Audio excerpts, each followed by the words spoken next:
Olá, bem-vindo, bem-vinda à Semana do Equilíbrio Emocional. Eu sou Gustavo Tavares, fundador da Power Escola, que é uma instituição com o propósito de ensinar para toda a sociedade temas relacionados ao desenvolvimento humano. Nessa série de vídeos eu vou te ensinar a conquistar o equilíbrio emocional, que é a sensação de tranquilidade, alguns chamam de plenitude, que a gente sente no dia a dia com nós mesmos e com as outras pessoas e que independe das situações que estão acontecendo lá do lado de fora.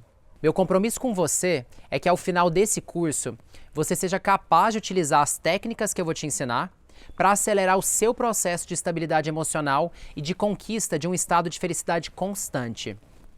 Esse estado de felicidade permanente é real. Existe uma forma de se viver em que a gente consegue se manter com bem-estar mesmo nos momentos de maior dificuldade. E é dessa maneira que eu vivo hoje em dia. Mas para isso é preciso treinamento. Se você duvida que dá para ser feliz o tempo todo, eu sei que isso tudo parece bom demais para ser verdade. E se eu mesmo não tivesse conquistado a felicidade permanente, eu também estaria duvidando. Além disso, se eu não tivesse visto os nossos alunos conquistarem isso, eu também ficaria com o pé atrás. Mas essa metodologia que eu vou te ensinar foi testada e aprovada por mim e por muitas outras pessoas. Mas a minha vida nem sempre foi assim. Todo esse processo começou há muitos anos, quando eu conheci uma pessoa muito sábia, e que depois veio a ser uma das minhas professoras, que me disse que era possível uma pessoa ser feliz o tempo todo. Na época, eu tinha acabado de voltar da Universidade de Chicago e estava começando a trabalhar num banco de investimentos americano. Em geral, minha vida naquela época era muito boa. Eu me sentia muito realizado profissionalmente, mas sem dúvida alguma, eu não era feliz o tempo todo. Eu tinha picos de grande felicidade, mas também picos de muita raiva, picos de ansiedade, de desânimo. A pressão no banco era bem alta e muitas vezes eu tinha insônia por causa das preocupações. Outras vezes eu fazia grandes conquistas no banco e ficava tão eufórico que também tinha dificuldade para dormir. Eu gostava muito do meu trabalho, mas por algum motivo as segundas-feiras eram muito sofridas. E aí toda semana eu tinha que passar por um processo de readaptação. Acho que muita gente deve viver isso, né? Eu saía com os meus amigos e me divertia muito, mas depois tinha momentos de queda de humor. Tinha momentos em que eu me sentia muito satisfeito no meu relacionamento, mas em outros eu ficava na dúvida se queria estar me relacionando ou não. Existe um livro muito sábio chamado Alma e Moral, e uma das parábolas de lá diz que aquele que não atinge o próprio potencial diminui o dos demais. E como naquela época eu não conseguia atingir o meu potencial de equilíbrio permanente, eu ainda era invadido por muita ansiedade, muita raiva e às vezes desânimo, eu achava que ter bem-estar o tempo todo era uma ilusão.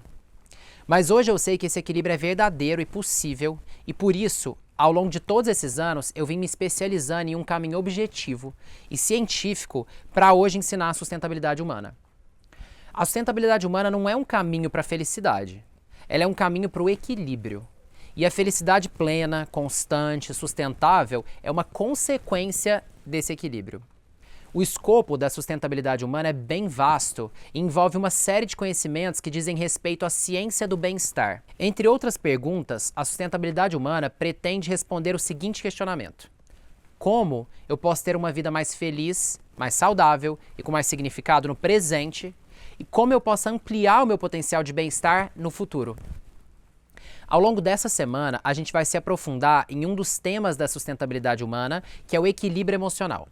E eu tenho certeza de que se você aplicar os conhecimentos que eu vou te ensinar durante esse curso, a sua vida vai se transformar.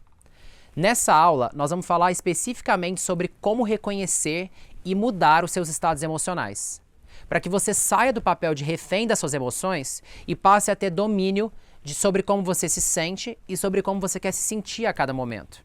As nossas ações no presente são influenciadas pela emoção que a gente está sentindo naquele momento. Por exemplo, se você ficou muito bravo com alguma situação que te aconteceu na rua durante o dia, talvez alguém que bateu no seu carro, é provável que você chegue em casa menos predisposto a ser carinhoso com seus familiares.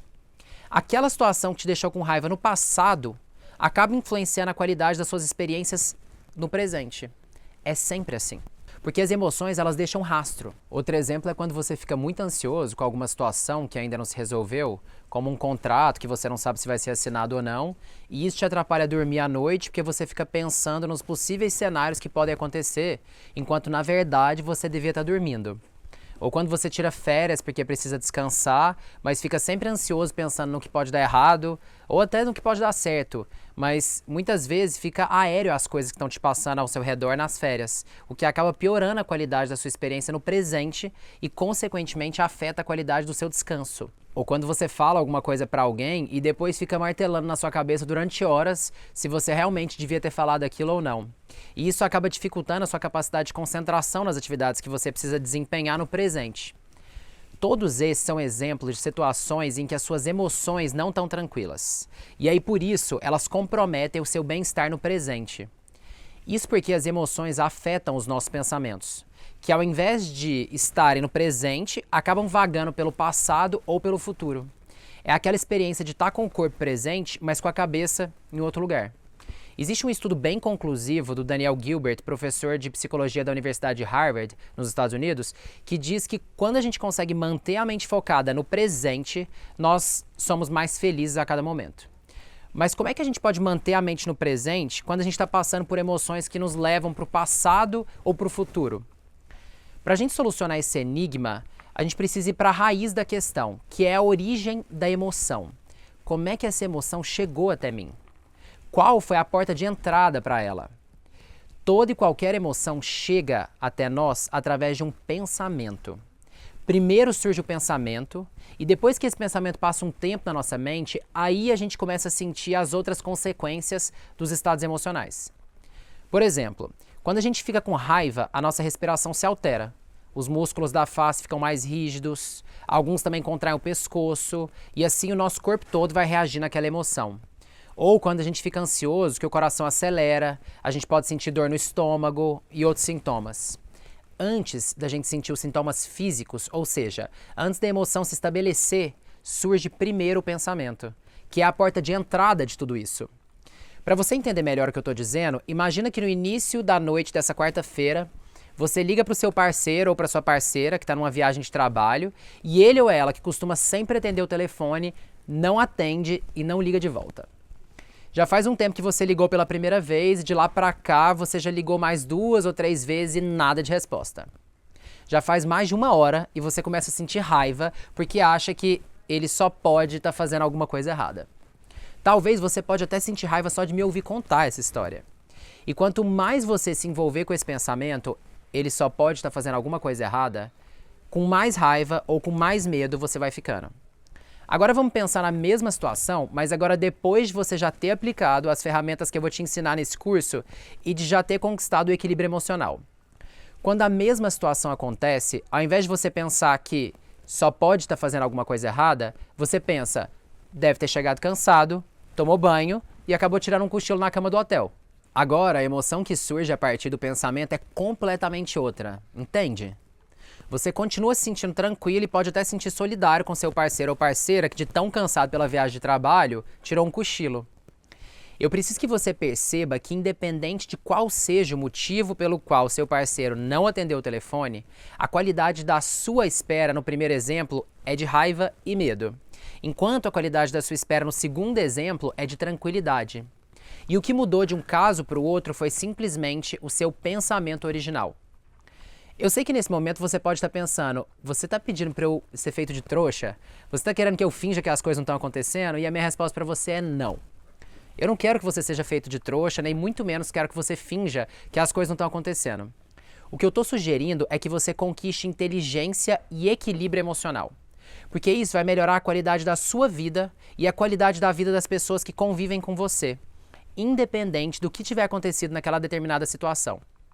Existe um estudo do professor Alexander Todorov, de psicologia da Universidade de Princeton, que diz que o cérebro ele está mais suscetível a enxergar o lado ruim das situações, ou seja, é mais fácil a gente ser pessimista. E que as pessoas otimistas, aquelas que conseguem pensar que o parceiro está dormindo quando não atende o telefone, têm o cérebro, na verdade, mais desenvolvido. Porque elas não ignoram as situações negativas, elas apenas conseguem avaliar mais possibilidades. Ou seja, é possível a gente conquistar o equilíbrio emocional, mas para isso a gente precisa de treinamento. Seguindo o nosso treinamento, vamos discutir outro exemplo. Seu filho foi pela primeira vez passar o domingo no sítio de um amigo que você conhece, mas que não conhece os pais. Ele diz para você que está indo, mas não diz a hora que pretende voltar. Chega à noite e você, sem notícias dele, liga várias vezes, tanto no telefone dele como no telefone do amigo, e ambos estão desligados. Já são quase 10 horas da noite e você começa a sentir muita aflição porque acha que deve ter acontecido alguma coisa ruim com eles.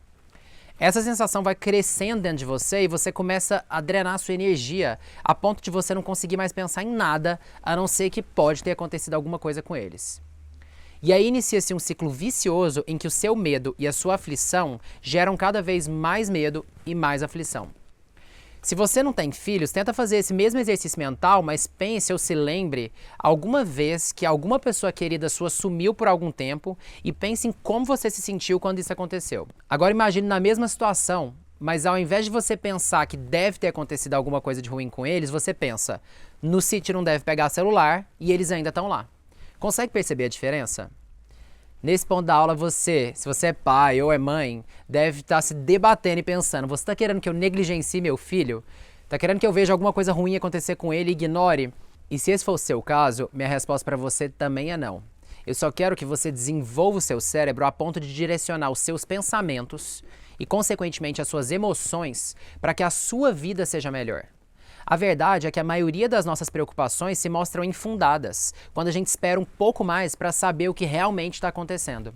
Mas o nosso cérebro tende a nos levar para o medo, para a ansiedade, para a raiva nos momentos de espera e de incerteza, às custas da nossa tranquilidade e do nosso bem-estar. Então, se você quer aumentar a sua felicidade, precisa aprender a substituir os pensamentos pessimistas por pensamentos otimistas, ou no mínimo por pensamentos realistas, para que as suas emoções não sejam fatores limitantes da sua qualidade de vida. Você já passou pela situação de estar numa sala com uma janela e de repente um pássaro entra pela janela? O pássaro fica todo apavorado, voando de um lado para o outro, com medo de ser capturado por alguém e sem saber por onde vai sair. Nessa metáfora, o pássaro somos nós. E a sala representa a nossa emoção naquele momento. Quando a gente entra num estado emocional, a gente fica se debatendo de um lado para o outro sem conseguir sair dele. E quanto mais a gente se debate, mais cansado a gente vai ficando. Isso tudo acontece porque o pássaro tem dificuldade de perceber que a porta de saída desta sala é a mesma porta pela qual ele entrou, ou seja, a janela, que no nosso caso é representada pelo pensamento que colocou a gente dentro da emoção. Se a gente for capaz de reconhecer o nosso estado emocional e racionalmente fizermos o caminho de volta, a gente vai chegar precisamente ao pensamento que colocou a gente lá dentro e que pode tirar a gente de lá. Usando mais um exemplo, quando eu levo uma cortada no trânsito, quando eu consigo perceber que a raiva que eu estou sentindo da pessoa que me cortou está se estabelecendo em mim, eu posso chegar ao pensamento que está dando origem a ela, que pode ser essa pessoa está de sacanagem comigo, e aí eu posso substituir esse pensamento por outro do tipo, ele deve estar muito atrasado para um compromisso. Eu também já tive atrasado e sei como é que funciona isso. Essa mudança de pensamento promove também uma mudança de emoção e, consequentemente, de atitude. Voltando para o nosso caso do parceiro no quarto do hotel, quando eu percebo que eu estou ficando ansioso e com raiva, eu preciso voltar um pouco para reconhecer o pensamento original que me levou para aquela situação. E aí, conscientemente, eu vou poder substituir esse pensamento por um cenário mais otimista, que vai gerar uma emoção mais confiante. No caso, como eu já comentei, o pensamento poderia ser: ele não atendeu porque está dormindo. Essa mudança de perspectiva melhora a sua qualidade de vida no presente e melhora também a qualidade do seu relacionamento, que passa a acontecer na base da confiança, que é inclusive o tema da próxima aula. E se você ainda está desconfiado porque a teoria parece fácil demais, mas na prática não é bem assim, eu concordo com você. Para você ser capaz de aplicar essa simples teoria com eficiência na sua vida, você precisa de duas coisas. Antes de mais nada, você tem que estar disposto a melhorar a sua vida. Porque às vezes a gente quer ter emoções mais tranquilas, mas a gente não se esforça para isso. Agora, se você realmente estiver disposto, você vai precisar de outra coisa, que é aprender a perceber os seus próprios estados emocionais. Levando a teoria para a prática, a partir de hoje, toda vez que você sentir alguma instabilidade emocional, que pode ser raiva, medo, ansiedade, insegurança, você vai parar por alguns instantes e pensar: como é que eu vim parar aqui? Qual foi o pensamento que me trouxe para essa sala? E quando você chegar à origem de tudo, você vai substituir esse pensamento por uma perspectiva mais otimista e tranquila da realidade. A verdade é que quando você fizer uma substituição de um pensamento negativo por um pensamento positivo, a sua emoção não vai mudar instantaneamente. Para que a mudança emocional aconteça, você tem que forçosamente manter o pensamento positivo na sua mente por algum tempo, até que você consiga se livrar completamente do pensamento negativo que te levou para a emoção negativa. Pode ser que num primeiro momento você não consiga eliminar completamente esse pensamento, mas certamente você vai conseguir interromper o ciclo vicioso da emoção negativa.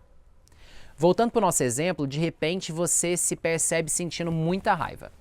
Se você se esforçar, você vai ver que não é tão difícil assim a gente perceber quando está com raiva. E aí você para, respira, faz o caminho de volta para entender o que está te deixando com raiva. Daí você identifica o pensamento. Ele deve estar fazendo alguma coisa errada. E racionalmente substitui esse pensamento por ele está dormindo. E esse processo de substituição racional deve durar algum tempo, até que você, se realmente quiser, vai conseguir se libertar do pensamento negativo. Eu te garanto. Eu sei que a tia da escola não te contou isso, porque ela também não me contou. Mas ao contrário do que muita gente acredita, é possível selecionar os pensamentos que a gente quer que fique na nossa mente a cada momento. E por isso, a gente consegue selecionar também as nossas emoções. Mas mais uma vez, isso é treinamento. Com o tempo, você vai perceber que esse processo vai se tornando cada vez mais fácil, porque a gente vai construindo no nosso cérebro circuitos de reações com pensamentos e emoções positivos. Quando eu tomei conhecimento dessa teoria, ela foi um grande ponto de mudança na minha vida, porque eu consegui realmente tomar consciência das minhas próprias emoções, ao ponto de verdadeiramente deixá-las estáveis. Atualmente, o uso de remédios ansiolíticos, antidepressivos, estabilizadores de humor tem crescido cada vez mais no mundo todo e eu mesmo cheguei a tomar remédios dessa categoria para tentar estabilizar as minhas emoções, que eram muito voláteis. No curto prazo, esses medicamentos podem ser efetivos para ajudar a gente a amenizar as emoções, para a gente tomar fôlego e conseguir agir. No entanto, no médio e no longo prazo, eles comprometem a maturidade emocional. Porque eles tratam os sintomas e não as causas da instabilidade emocional, que são os pensamentos. Como meu interesse legítimo é o desenvolvimento humano, eu decidi substituir os medicamentos, que são caríssimos e não chegam à raiz da questão, pela sustentabilidade humana. E mais uma vez eu te afirmo que é uma mudança possível e até necessária para a gente atingir o nosso pleno potencial na vida, se esse for o seu objetivo, claro. Conquistar o equilíbrio emocional genuíno aprimora a nossa vida e contribui para a melhora na vida dos nossos filhos, que se espelham em nós, dos nossos parentes, dos nossos colegas de trabalho, dos amigos e também do nosso relacionamento afetivo, que faz parte do assunto que a gente vai discutir na próxima aula.